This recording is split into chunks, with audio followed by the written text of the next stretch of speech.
And it came down to the point when they said, you know, he's really not doing well here, and it may be time to say you need to let him go. And so, which would have been his graduation weekend of 2010, as a senior, we told Luke to go home and fly home to Jesus. And we did that in 2010. And he was 18 years old. And so, yeah, that one time took his life. So, yeah.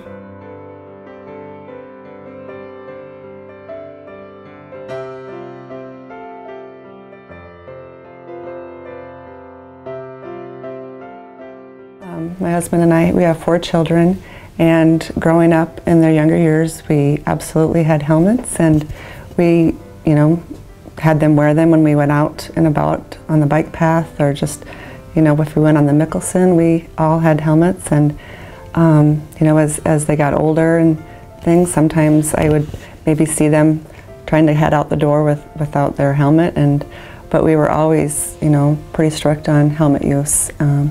What occurred, you know, as they got older, they, you know, would be at their friend's house, and I wasn't there, because as they get older, they get to go do things like that and have play dates. And so I think, you know, the middle school years is when sometimes they were kind of bike riding without them, and I wasn't there to see that.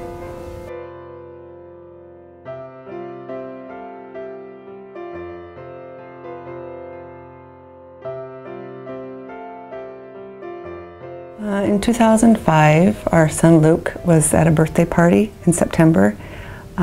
He was there with several of his good friends, boyfriends, and they were bike riding outside the friend's home, and they were doing some small jumps.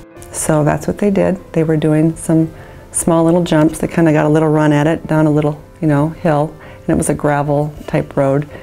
And Luke was going down, and he was going somewhat fast from what I've been told, and he kind of went off the jump and kind of went up into the air, and the bike he kind of lost his balance or whatever, and he kind of then catapulted and went head first down and crashed and hit his head.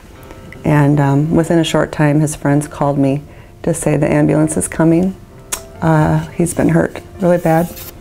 And so from then on, that's when our life changed forever.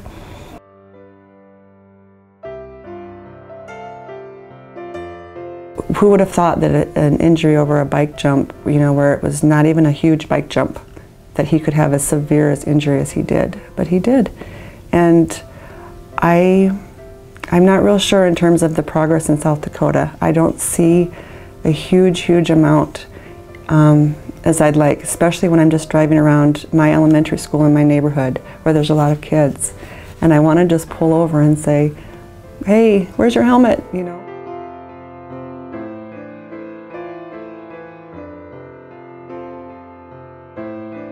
For a while there, after Luke's story, a lot of people would come up to me and say, because of you, our sons and girls, our boys and girls are wearing helmets, and thank you, you know, and because our story was a community story, I rode on Carrying Bridge for 5 years, and I wasn't shy we wanted the support. We felt like all the support we had, all the more people praying, we could have a miracle and Luke could be healed.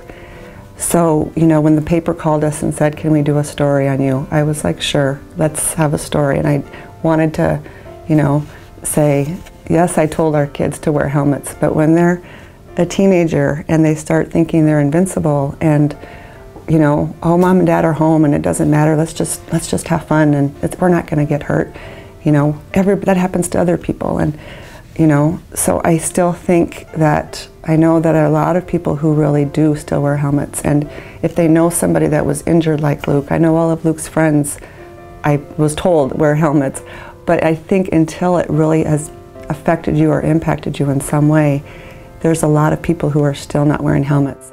I guess my message is just to be safe and to be smart, and to really just think about how, you know, you love your friends and you want to see your friends grow up with your friends. And so just, yeah, that it just takes one time, and your life and your friend's life can change just in a heartbeat. So it's just very important to always wear it.